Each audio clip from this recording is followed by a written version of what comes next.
Hello! So today we're going to talk a little bit about vocal cords, which if you remember from your first worksheet is, to directly quote, are used to produce vocal sound by vibrating as air moves through them. And so as we know, our vocal cords are in the respiratory system. They reside inside of your larynx. And I'm sure I've done this a few times. Your vocal cords, when you make sound, oftentimes they're open like this, and then they come together as the air moves through them to like kind of ebb and flow together. Emails. To ebb and flow together to make noise. And so here's my high quality drawing of vocal cords. And so I have an orange cord and a green cord. And this black space in the middle is like the hole in between them. So when they're resting apart like that, that's going to be typically when you're just at a neutral place. So take a second and try and breathe quietly.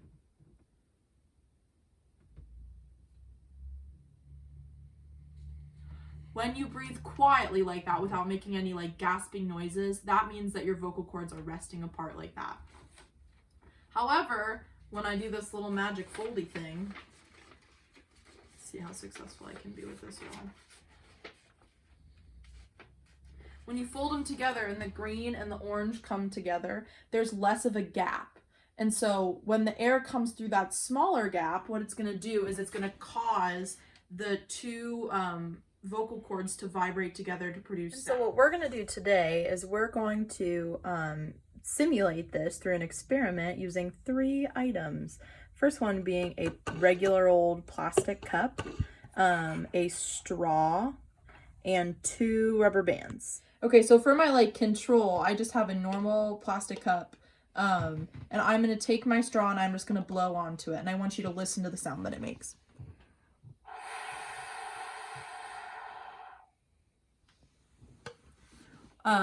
That's just kind of like a heavy breathing sound. So that's when your vocal cords are totally separate. So on our second cup, I only have 1 rubber band. So this is the orange one. And this is going to kind of represent when your vocal cords are maybe not as close together, the vibration isn't happening as strongly, but there's still going to be movement. I want you to see the noise that this one makes compared to the noise that the control cup made with no rubber bands.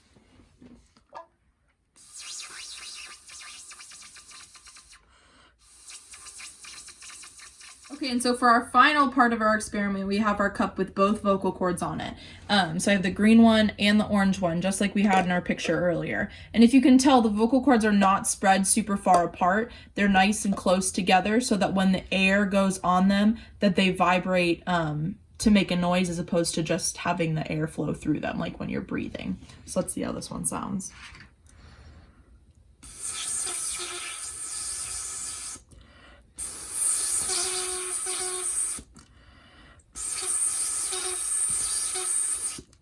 So what you're going to do this week is that you're going to sum all of that up for me. So you're going to compare the sounds that we heard out of those 3 different cups. The first one was with no rubber bands. The second one was with 1 rubber bands. And the third one was with 2 rubber bands. So go see the worksheet in the files section and do that for me. Also, if you're interested, I already explained the 3 materials you need to do this, and you could send me a video of you doing this at home. Have a great week, Braves.